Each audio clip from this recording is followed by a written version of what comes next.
these are our lovely speakers. We have Gekeli Pognon, apologies again, Gekeli, for keep struggling to pronounce your name properly, who has a master's in science in migration, mobility and development studies from SOAS University in London, and has worked for the past 15 years on social norms, social change and movement building with African-led organizations, NGOs and platforms in Europe and Africa. Her CV basically is impeccable. I've known Gekeli for some time, and now she's based in Brussels working for the Quaker Council for European Affairs. And also we have Abraham Akanjola, who is London-born but raised in Nigeria and Sierra Leone. And I think for this particular session, it's really important to have voices, young voices, when talking about racism and international development, because we don't get to hear that. And Abraham is someone who has trying to unpack the whole issue of racism and international development through his practice as a creative person, but also in terms of the work that he's doing. He's a member of the Sub-Sahara Advisory Panel's youth team panel, which are looking at how we reimagine the future. And with him, his special interest is looking at international development, especially in relation to power, privilege, and racism. If I stop sharing very quickly, and just to give you a little bit of a background of why we're here today. As I mentioned earlier, over the last year or so, since maybe May, June last year, and especially following the death of George Floyd, SSAP has taken a concerted effort along with Hub Camry Africa to address issues of racism in international development, addressing issues of power and privilege, and any inequalities that happen or exist within the sector. And then within that, we've delivered sessions looking at decolonizing international development. So these were webinars, very long webinars, trying to unpack the sector and where the sector started, where we are and where we're going. And then we had very small sessions looking at dialogue days. And with this, we kind of delved deeply into a specific topic. And really trying to create a space where people can come in, openly have conversations about very challenging concepts in the sector, and which in many ways they have been neglected or they have been discussed as much as they should. And so we've been trying to create this space for candid conversations. On top of that, we started doing some work on language and terminology, which includes looking at how we talk about various things in international development or within the global solidarity movement, as we call it right now. As if some of you are very much aware of the world's For Africa sector, that what used to be, it has changed now to become Wales and Africa. And that has been really, I think, the shift that's been happening across, not just in Wales, I think globally, when it comes to looking at the sector and reflecting back and looking back exactly what the sector means to us. And also within the Global Solidarity Summit that we are having right now, we used to call it International Development Summit, but that's also changed to Global Solidarity. And the main reason for this session really is to try and unpack exactly what this shift means. And part of it, especially we're discussing during the breakout rooms, is looking at what global solidarity means to us. There are many more to highlight. I'm just worried of time slightly. Before we get to have our first presenter, I would like to launch a poll, and I hope you don't mind. It's very early in the event, in the session, but this is something that we would really appreciate. I don't have access to it. Kath, do you have access to it? No, I don't, Peter. No, okay. We'll try and fix the problem. Yes, we can do it later. Yeah, I've sent it. Now. I've seen it. Great, thanks. Yes, if you may take 1 or 2 minutes, please, to fill the polls for us. It's really important for us as a sector, as an organization, to look at areas that we can support groups in Wales, and also obviously groups within the continent, and how we develop that connection between our groups, and making sure obviously the projects or the activities or the programs that are delivered are fit for purpose. We're here to support the sector, and really any feedback to us will be very much welcomed. So I hope you don't mind spending 1 or 2 minutes doing those polls. And Peter, I don't have access to it, so you probably see the results and be able to share.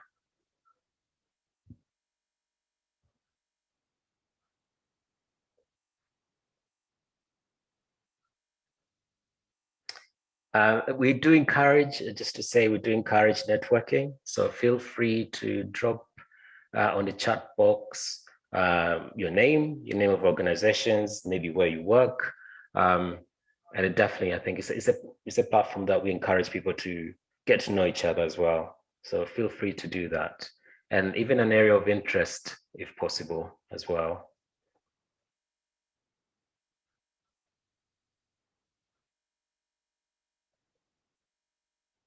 How are we doing, Peter?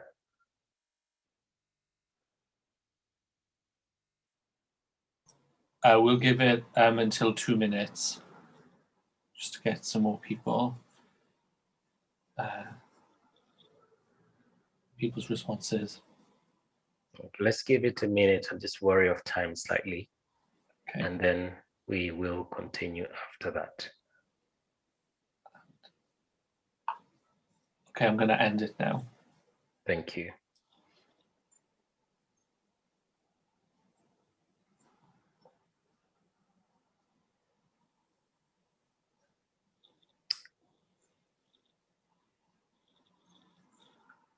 And if you can share it, please.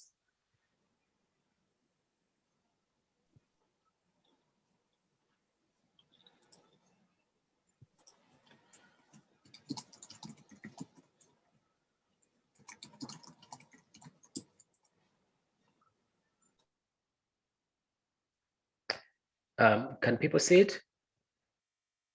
I can't, but I think most people can see it, Peter. So that's good. I don't have to read it out. We can just pause it for now. And after that, basically, yeah, thank you, Peter. And thank you everyone for filling the polls. Really appreciate that. Next step, really, I want to introduce Abraham, as I did the bio earlier. He's one of our SSAP young people and very active in the community development, based in Bangor in North Wales.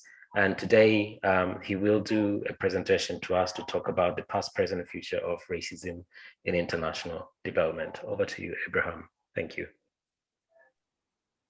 All right, I'm just going to share my screen. Good morning, everybody.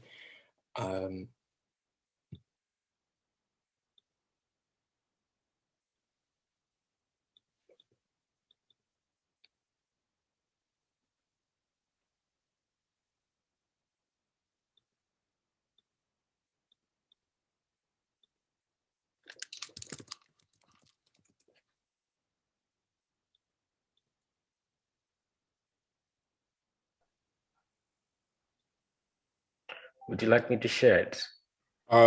Yes, please. Yeah, we went into a bit of a technical difficulty. It's just the recordings are still on there, so just have to uncheck the box with the transitions. That's all. That's okay. Can you see that? Yeah.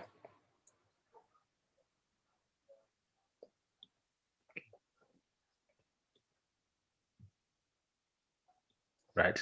Let me know when you want me to click forward or back. Okay. Just go back for a second, please. Thank you.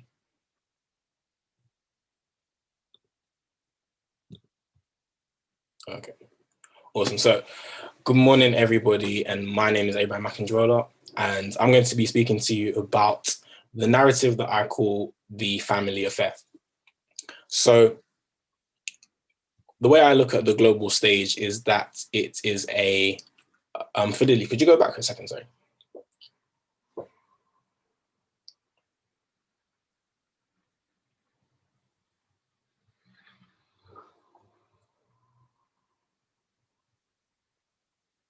I'll do it, shall I?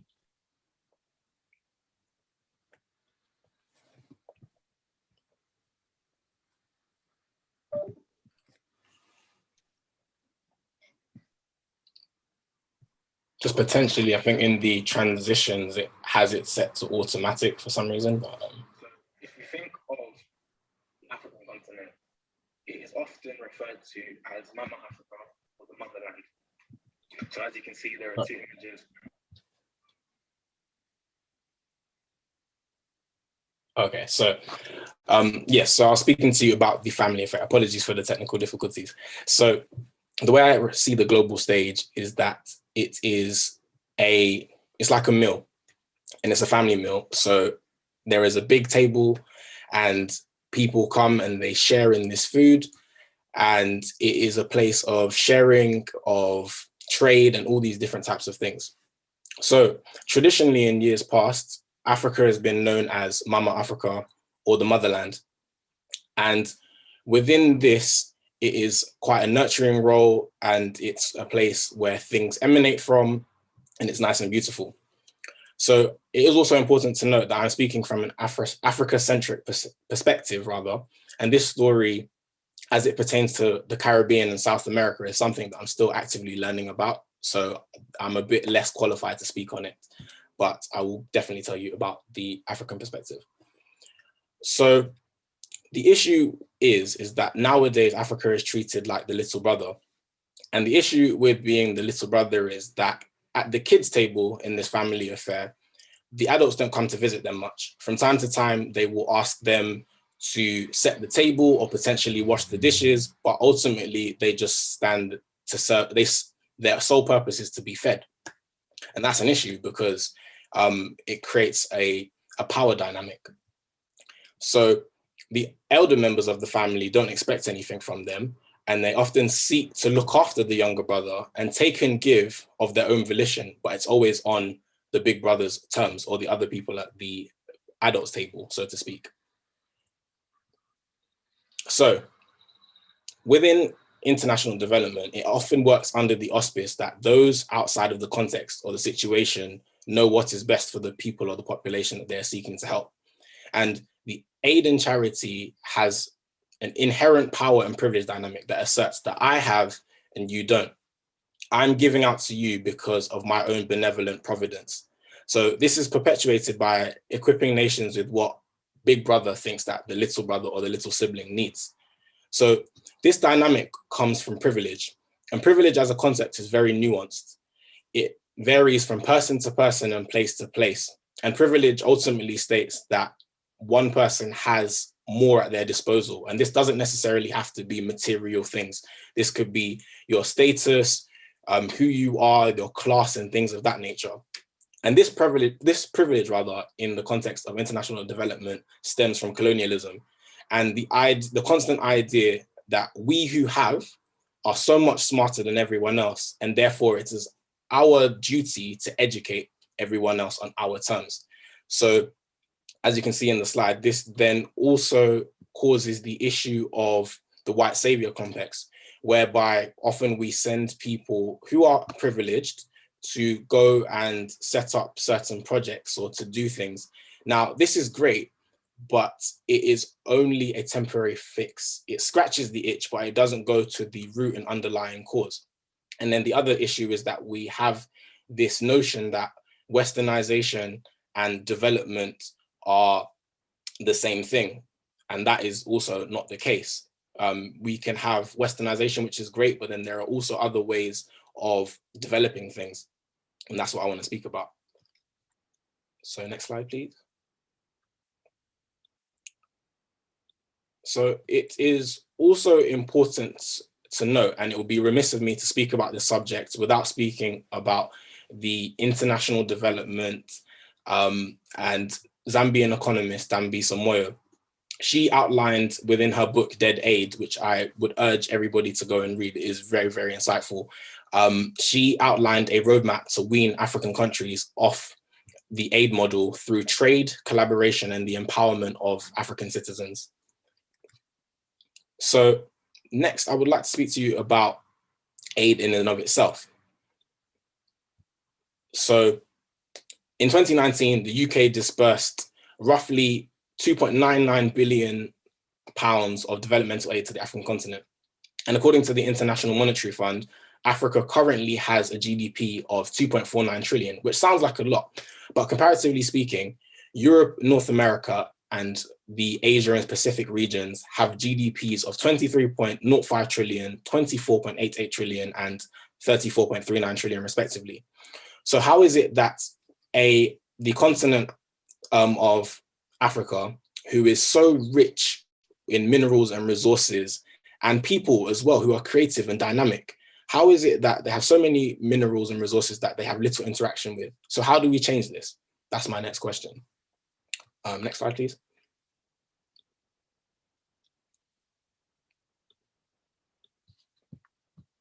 So first, it's important that we understand what aid is in order to move away from it. So there are three main types of aid. There is emergency aid. So for example, if there were a natural disaster, aid would be then sent out to help people that have been affected. There is charity-based aid through non-governmental organizations and the third-party sector. And finally, the type of aid that we are usually more well-versed in is developmental aid. So that can be bilateral between two parties, so government to government, or there is unilateral aid as well, whether it be money from the International Monetary Fund or the World Bank or other large organizations. So the primary purpose of aid is to benefit a population through the transfer of goods, services, and funds. So how do we then move away from this? That is the next question. So a seat at the table. Remember this family affair and this meal that I was speaking of. We had the big table, so to speak, where the adults sit, and then there is the smaller table where we leave the children. So in order to lessen the effects of racism within international development, it is essential that agency comes from the little brother or the underdeveloped places. We should no longer look to use aid after a certain time frame. Disbursements and grants without enforced timeframes and constraints keep the receiving countries docile and economically flaccid. So remember I said, without the little brother doing things and nothing being expected of them, they will constantly be kept in this state of being puerile and being a child. So you can't expect for global equity and partnerships if there is a power dynamic that I referred to earlier. And simply put, each member of the family has to bring food to the table. In sharing dishes, everyone is fed and no one feels as though they are indebted to another member of the family, and instead we have fair exchange. So in a real life context, what does this mean? This requires governments to move with greater purpose. The people on the ground need to hold them to greater account. And it also needs to be achieved how they see fit and not how we impose our views onto them, without arbitration from parties who aren't actually on the ground and don't understand the context of the situation. So how do we do this? Going forward as a means of equitable collaboration. It is important for Western organizations and countries to listen and put themselves at the disposal of countries that have previously received aid. Instead of coming with ideas, it is important to understand what is truly needed. And if there is a desire to send things to recipients or bring things, they need to employ the local infrastructures that are on the ground, as opposed to using the cast-offs and further exacerbating the situation. So to give an example, if there is an issue of food, for example, instead of sending food from another country, why not use the local farmers? Again, it gives power and agency to the people on the ground, and it also creates more wealth there. So ultimately, the governments on the ground must oversee this and implement policies which the people and not specific groups benefit from, or specific individuals as well. This future requires the Western external parties to take a backseat, but they also have to actively work on their end to dismantle disproportionate structures and narratives which are already in place. And that is the narrative of the family affair. So I would like to thank you all for listening, and I apologize for the technical difficulties that we had in the beginning. If you would like to contact me, my email is on the final slide. And again, thank you for listening.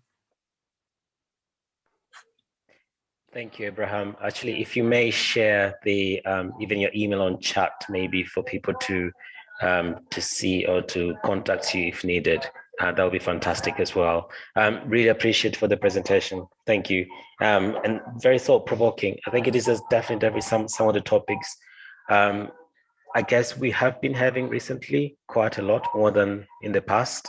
And I just kind of, before I open up to the floor, and that we don't have a lot of time, but I just want to ask a very quick question. In your, I guess, perception of the sector and where we are at the moment and where we started,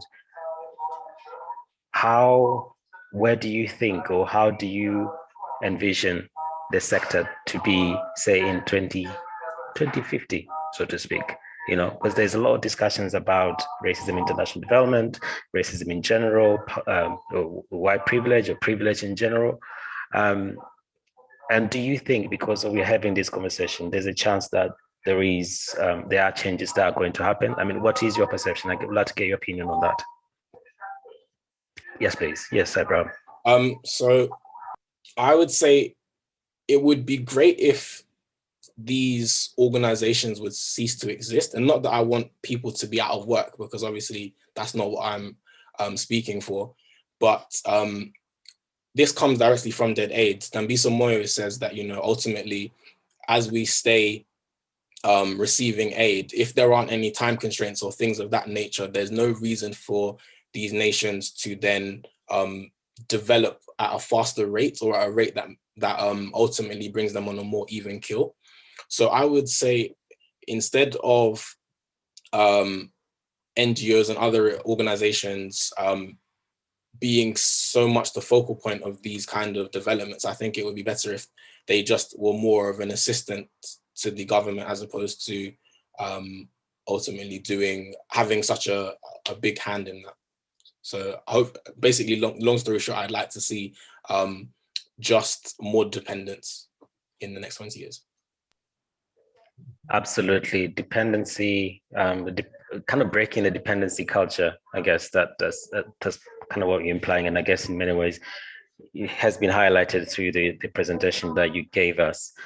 Please, we don't have much time, but please, if you have a burning question, please do put on chat or raise your hand. We'll have a bit of time later on, hopefully, to respond, or for our speakers to respond to those questions. And now I just want to bring our second speaker, Kekeli, if you're here. Yes, to kind of unpack the impact of racism in international development. Kekeli, over to you. Thank you. Thanks.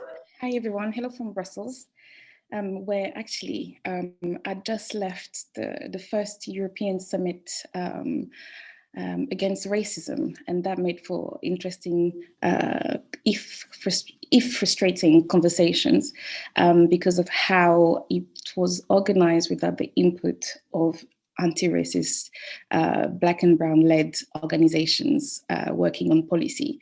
And the parallel with the world of development are striking. I always like to start with origin stories. And it's something that many people find it very easy, as me working in development, to ask me, where do I come from? Where do I really come from? And I like to ask, where does international development really comes from? Because I think there is gaps in or silences when it comes to that. I think the roots of international development in connection with colonialism tend to be underplayed or glossed over.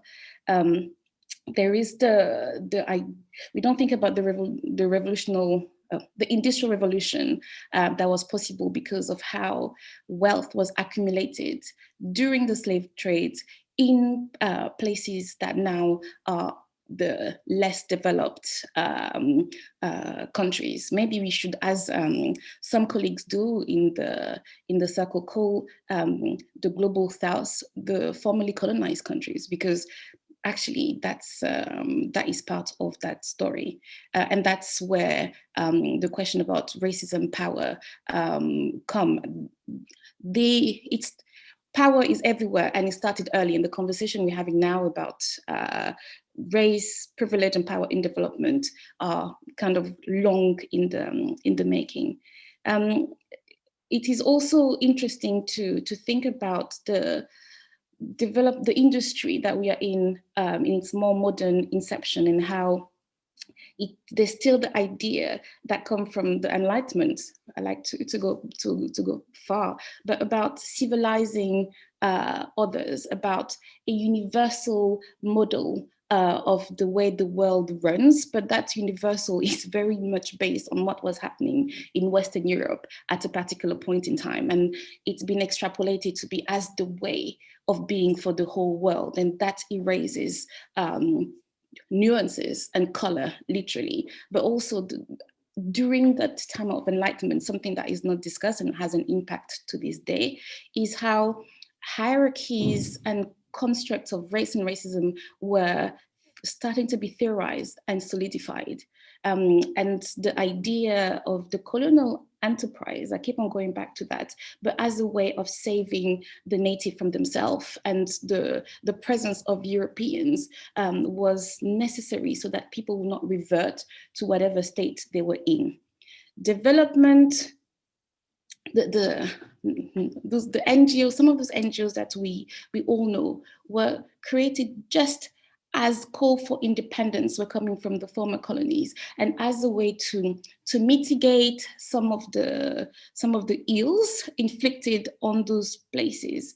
But with that comes the idea, and it's things that I have heard in my career, that actually development is social engineering.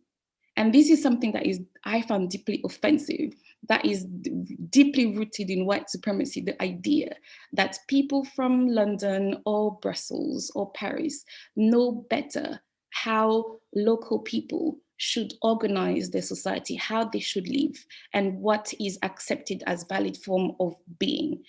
So these are some of the deep-rooted impact, but we still feel to this day. There's issues of the language that we use in the sector. I will not talk about poverty porn and there's the smiling beneficiaries, but actually I will talk about beneficiary. Why are they beneficiaries? And how come some people find themselves with so much power and wealth that they can give it away to the people that they're going to help? Again, ideas of hierarchies and racial hierarchies that to this day are still there. We've all talked about targets. And but the military etymology of the world is always striking. Targets, something to shoot at the dehumanizing words that we use day in, day out, that the others in the developing world, in the global south, are not people, they are things, targets that we can move around and we can aim at. So some of those assumptions, I think we do not question them enough because it might be uncomfortable. Abraham mentioned white saviorism that is common in the sector. We talk about the colonial endeavor, but it's also interesting to note that early development organizations were rooted in faith, and that also is another institution that is not known to be the most inclusive when it comes to the practice. So I feel like at the beginning there's a perfect storm of institutions, oppressive institutions that set out forth in the world, and that legacy, we're finding it hard to deal with because there is if you don't do anything, then they will die. But how many did we kill before getting to the point is something that is very often left unsaid. Because of time, I will move on to ways of working, and the question you asked, Fadili, about in 2050, where would the sector be? And I agree with Abraham. We should be all gone in an ideal world, that we should actually work ourselves out of a job. What does it say about us to have a presence in a country for 20, 50, 30, 40 years without having made much impact? How seriously are we taking the life of the people there? Because, I mean, as staff, we come and go, but people in the Global South are there. It is their existence, but for us, it is a project with a short life cycle that doesn't really, keep us from sleeping at night. The sector is very hierarchized, and also something that Abraham touched on. HQ is in a temperate climate, or Nairobi at best because of geography. How come? Looking at staffing and the issue of local knowledge, local expertise that is not valued, that is not paid the same. These are bad human resources practices. This is discrimination. There's no other way to call that.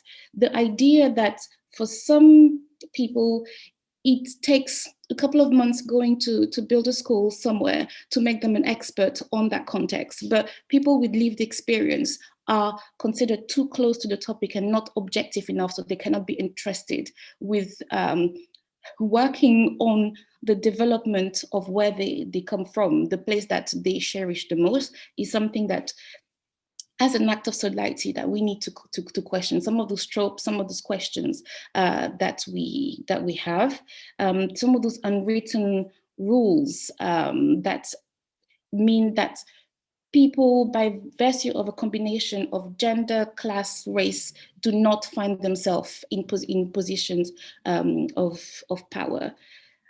Partnership, we use partnership a lot in our sector. What is partnership? That's another way to look at solidarity. Subcontracting an organization and giving them crumbs, that is not partnership. This is another form of exploitation. And I think this is something that I look at a lot, that's how we emptying some of those words out of meaning. Power has been mentioned a lot. I think it's about solidarity for us at this stage is about how do we know our power? How do we not shy away from looking at the power that we have? And starting from myself, I am educated, fairly middle class. I speak the lingo because I've been to the same universities as the rest of my colleagues. So I need to acknowledge that and my own conditioning and my own assumptions in the work that I do and in the thing that I say. And I think it's important to know that. And then use that power and the access that we have to really to push for change, and maybe not incremental change, not change that can be captured by log frames and result-based evaluation or implementation. And the last thing I will say is we need empathy. We need to grow our empathy muscles in the sector, because we work on human rights, but at the same time we're oppressing each other and oppressing other people, left, right, and center. Where is the heart? Where is the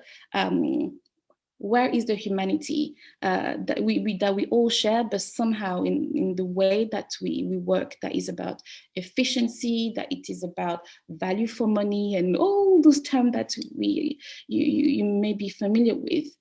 What does that mean in real life? Because the work that we do ultimately, even if some of us spend too much time in Zoom meetings and do not have that first-hand contact with the people most affected by that mixture of capitalism and patriarchy and all the rest of it. It is about them. And when we talk about racism and development, ultimately I would say it is not about our feeling, whether we do it to feel good or whether we feel a little bit bruised by people pointing out at the dysfunction. But it is about truthfully examining all of that and deciding a way forward that it's really sustainable for all of us. And I will leave it at that. Thank you. Oh, okay, Kelly. Thank you. Thank you so much for that. Really appreciate so much to, I guess, absorb, analyze, digest. There's a lot to unpack there, and please do, people are encouraged to put anything on chat or even raise your hand if you have a question for our speakers, especially Kelly, who has spoken right now. Whilst we're waiting for others, I wanted to quickly ask you one question in relation. A lot of important points that you've raised there. And at times when, I guess, when we are discussing these issues, people tend to take a defensive kind of stance, in a sense, okay, what's the point of us being there or work in international development in the first place? Because, you know, you're saying the power has to be in the southern partners, and absolutely that's important. And because of the issues of white privileges and all those discussions and white saviorism, people tend to feel, and I'm saying people in a sense of most people in the Northern Hemisphere or in the West, tend to feel intimidated by that and kind of being put off to be involved in the sector. What is your advice to those people? I would say that it is about examining our motives to be involved in the sector in the first place. And as I mentioned, so it's because interestingly, there is a lot of development that needs to be done in the UK. So how come the first port of call is to go far out and not work with racialized communities or lower class communities in the UK? And there's various reasons for wanting that, but I think there has to be some question that we need to ask ourselves. And then it is about using our power or privilege in an intentional way. It is who can, while I have access, what message can I put out there and who can I bring along so that next time I can step aside and do something else, trying to bring someone else along. I think it is about that, making sure that when we enter the sector, we do not become gatekeepers. And I think this is that it shouldn't be about career progression, because I think you feel like then please go in the corporate world because you'll be more suited for that. But it really is about wherever we are, how do we use our position really to exercise solidarity and bring other people along, and remember from time to time to kind of check a little bit our egos. It's really not about us, and sometimes it is bruising, but it's really about sometimes looking at the bigger picture. I'm feeling some discomfort. What's happening to the people who, at this point in time, do not have access to clean water, and put things into perspective. Thank you, Kekeli. Abraham, did you want to add anything to that at all? No, I would say Kekeli completely had all my sentiments within hearing her response. Definitely. Thank you. We might have just after one question, we decide exactly what the next step will be. But there's a question on chat thanking you for the presentation. And one question asking was, so I'm trying to get to it. Are there any examples of organizations or projects which have got this right? Are you familiar of anything maybe that's doing really well? Use typical language in the sector, good practice. Anything you can share at all? I can point out, I would say, there's a lot of medium or smaller size organizations.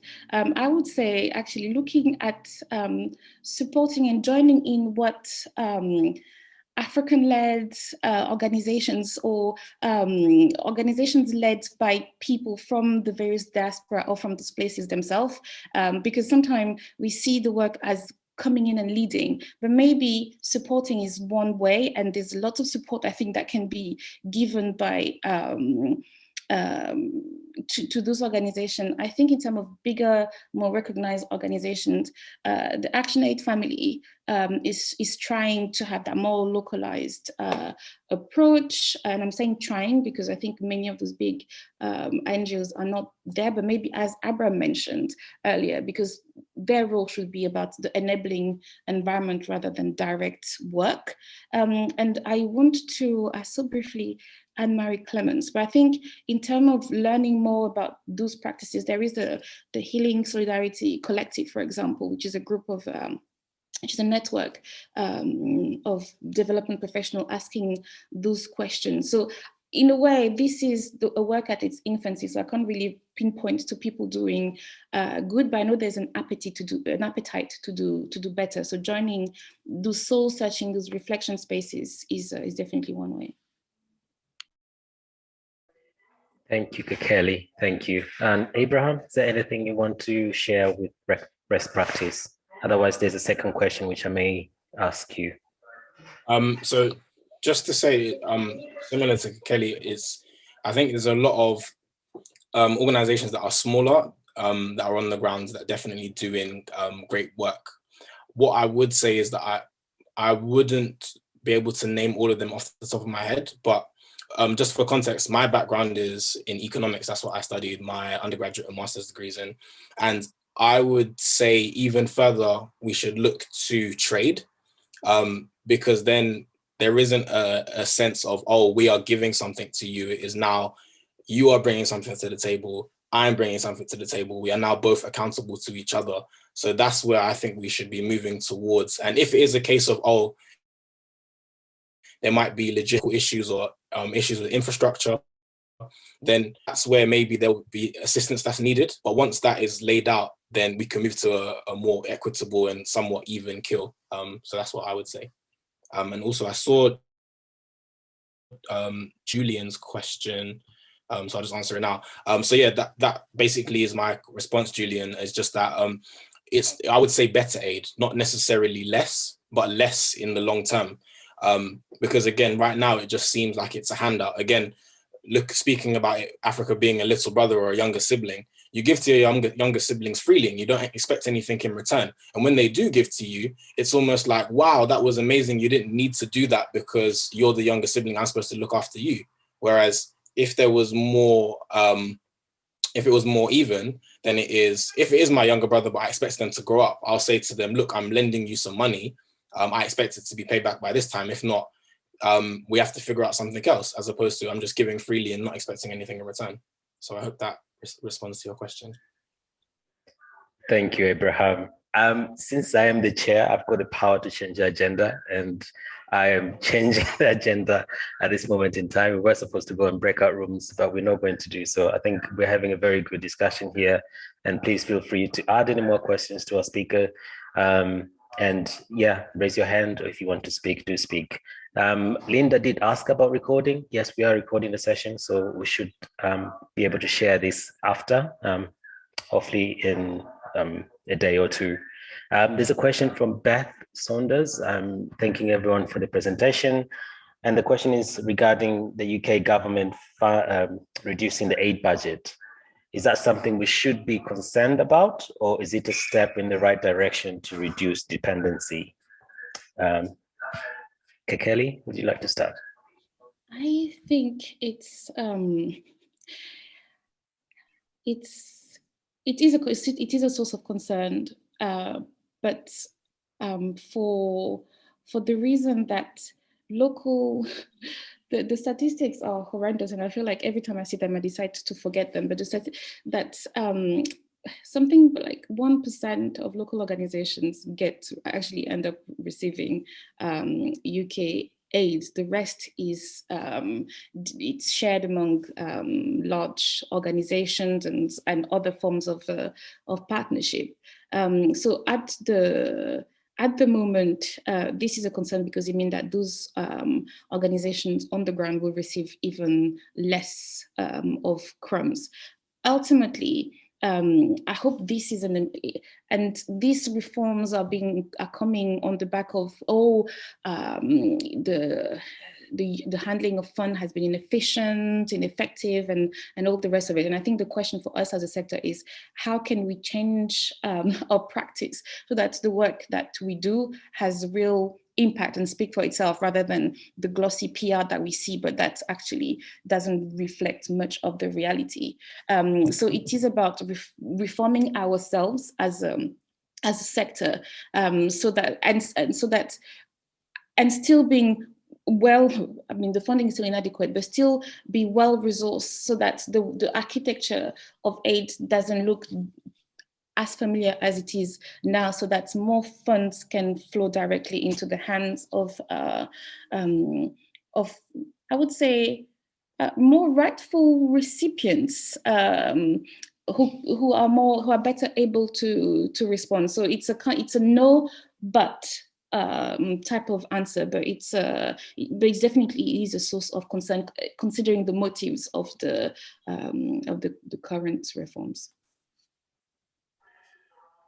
Thank you, Kekeli. There's some more questions coming in, so Abraham, I'm going to ask you if you can take the one to do with so there's one from Emma, trying to get to it.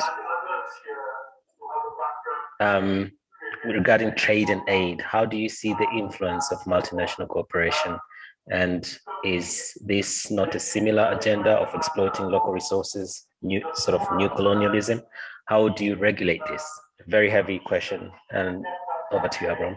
So what I would say to that is, Emma, you're definitely right, is that there is an issue that we could just go into another form of new or neo-colonialism, where it's more insidious and it's harder to pick up on.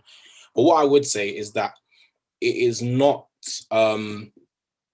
it has to be a multifaceted approach. So these corporations, definitely I would invite some of them in to come and work with people. And again, as Kekeli mentioned, you have to make sure that wages and all those kinds of things are paid fairly, as opposed to often we see people coming from other countries have very, very large salaries, and the people that are doing the same, working within the same capacity, or if not doing more on the ground, are receiving less.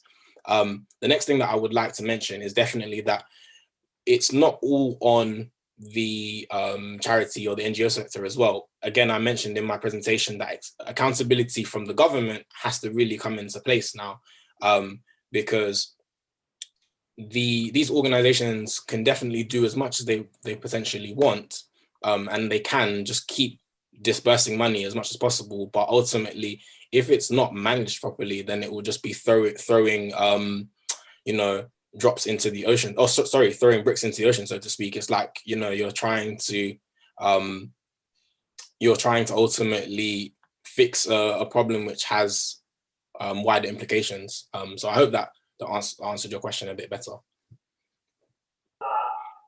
Thank you, Abraham. I think the trade issue definitely something to discuss, and it's something that we have to really, I don't think it's the sort of our sector sort of area to explore so much. There are two things that can exist in tandem, and in many ways, I guess trade and how trade has been discussed in the past, it's always been almost very difficult in the sense of negotiating and having the power to negotiate on the table. I think many of African states, African countries, or if you use the phrase global south, have not been given that equal platform, so to speak, in order to present their terms properly and accurately. There are more questions to come. One coming from Kath. What steps would you advise very small micro charities and also community to community links to create strong and equal partnerships? So this is small charities creating strong and equal partnerships. Kekeli, would you like to take that? Yes, I think I would ask a question in return, and I feel like I'm asking a lot of questions in return, but is small always bad? Which is, and I know that in this day and age, and we've experienced it, the mergers and how, in a way, money and size talk, that players are taken seriously the bigger they are in the field. But to respond a bit more directly to the question, I think. Strong and equal partnership take time. I think it's like all relationships, that it takes time to build relationship of trust and wanting to work together. And I think from the outside, sometimes, well, it will make so much sense on paper for these and so and so to come together and work together, but we forget the individuals involved in working and running those organizations. And then it is about that enabling environment. It is about how much time small organizations have to spend actually in partnership building when actually they're always scrambling for fundraising, that they can't respond to the needs of the community that they have because of lack of funding and headspace for that. So it is about possibly I wouldn't advise the small charities. I would actually advise the funders. I would advise the policymakers to look at their requirements, who means that some organization always stay small. I would turn things a little bit around their head, and then those organizations will also feel able to command the respect and be considered equal. And that's also where the issues of racism we're talking about. And actually, sometimes when people, and again, this is from experience, you see a Black or brown head of charity or organization, oh, well, actually, feel like the wallet's closed. We're only going to entrust them with a small amounts because of some of those assumptions that come with it, and that make those organizations perpetually small, and that they might be invited to the table. But again, as Abram was saying, they're considered as the younger sibling. So it doesn't matter what they come up with. Actually, some of those ideas will be taken and offered to the stronger partner so that they can go and implement, because, oh, well, we can't trust you to do something that you thought of yourself. Thank you, Kelly. Thank you. We're running out of time slightly, and I do feel that the conversation we're having now actually is something that we would have had on the breakout rooms in the first place. Trying to obviously looking at the past and looking at what solidarity means. We've managed to address that as well here. Trying to reimagine the sector, how the sector could look like over the next coming years, trade, partnerships, avoiding culture, dependency culture. I think those are the kind of things that we're aspiring to. I want to share something. As some of you probably know me, I am very much into arts, and especially in films. And we screened a film a few years ago, narrated by Lauryn Hill. And within that, there's a clip that I do want to share. And apologies if this is something that will trigger some people, but it does try to look for archives a lot, and especially in relation to development. And this is something I saw from the film made by Lauryn Hill. And I'll just play to see let me know, please, if you can hear it. Or you can read the subtitles.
Thank you. I wanted to share this because I think in many ways people aren't familiar with where the sector has started, as Kekeli and Abraham said earlier.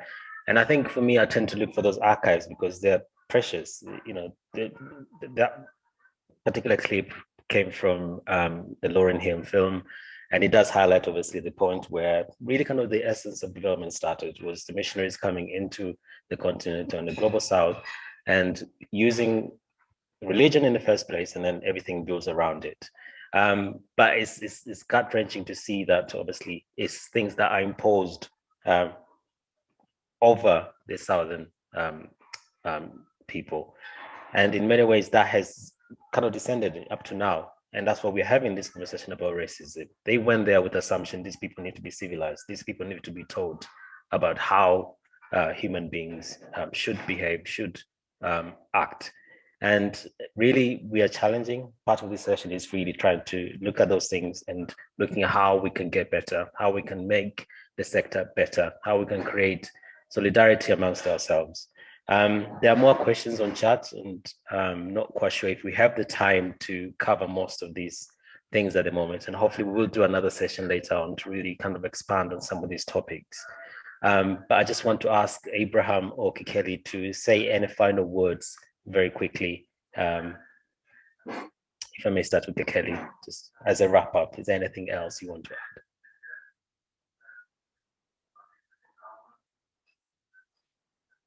Kekeli? So much to say, but really, I would say thank you for listening and for being in the space, because it also means that these are you are interested in how, as a sector, we can do better, and that is already that is already a big step. And I would go back to the last bit is about let's find ways to build empathy muscles, and us working in the sector. I feel like these empathy, heart, soul, these are words that have been edited out of our vocabulary, and bringing them in and rooting our work in fundamental values on unconditional rights for everyone would go such a long way to tackle racism, but also other forms of oppression. That it's really about how can we make sure that we work to achieve all rights for all people everywhere, and not some rights for some people that we have deemed in need of receiving some of our attention. Thank you, Kekeli. And I've shared a link to that video. Yeah, and apologies. I've been looking for that clip everywhere, and the only place I could find, and it's a very shortened version of it, is on Twitter. So I don't know if it was removed or something. I'm not quite sure. Sorry, over to you, Abraham, in a passing response. Likewise, I'd like to say thank you for taking the time to listen to us today. It's really, really appreciated. I like to say that I'm still learning as well. So what I say is not gospel, it's just one piece of the pie. But also what I would like to say in closing is that it really and truly, we need to look for equitable and fair trade, not like the branding of fair trade on the biscuits and chocolate and things like we get, but actual free exchange where nobody feels indebted to anyone, no one feels like they owe anyone anything or they can lord it over someone. And ultimately, going forward, the aim of all projects should be that there is a legacy. If for whatever reason I have to take myself out of this situation or this project and I have to go back tomorrow, will it survive the next day, the month afterwards, the year after, 10 years afterwards? Because if it's only us bringing it and leaving it there, obviously it might not necessarily flourish and continue. So we need to make sure that these things are ultimately sustainable.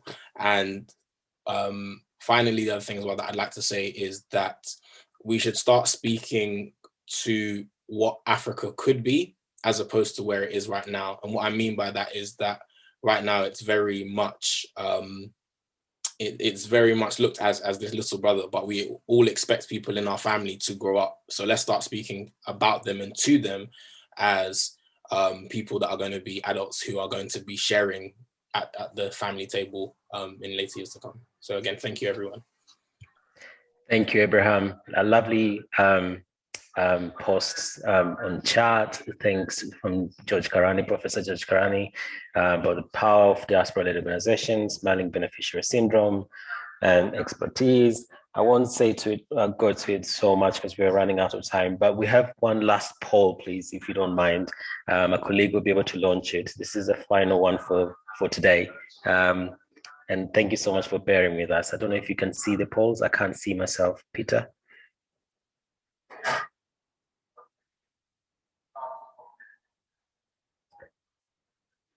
Are the polls up? Sorry, I can't do it this end either. It was Peter who was able to do it, so I don't know if he's still able to. No. No, it doesn't look like we can, Fid. Okay, no problem. I just want to, well, I think we'll follow up maybe with just like a follow-up email with the poll, with the questions and the feedback questions as well to share with you. And your responses, again, will be very much appreciated. I just want to say thank you, everyone. Sorry, we're over time slightly, but we did start a bit later. And I really appreciate for your time. And I wish you a wonderful weekend. Thank you. And thank you, Kekeli and Abraham. Bye-bye.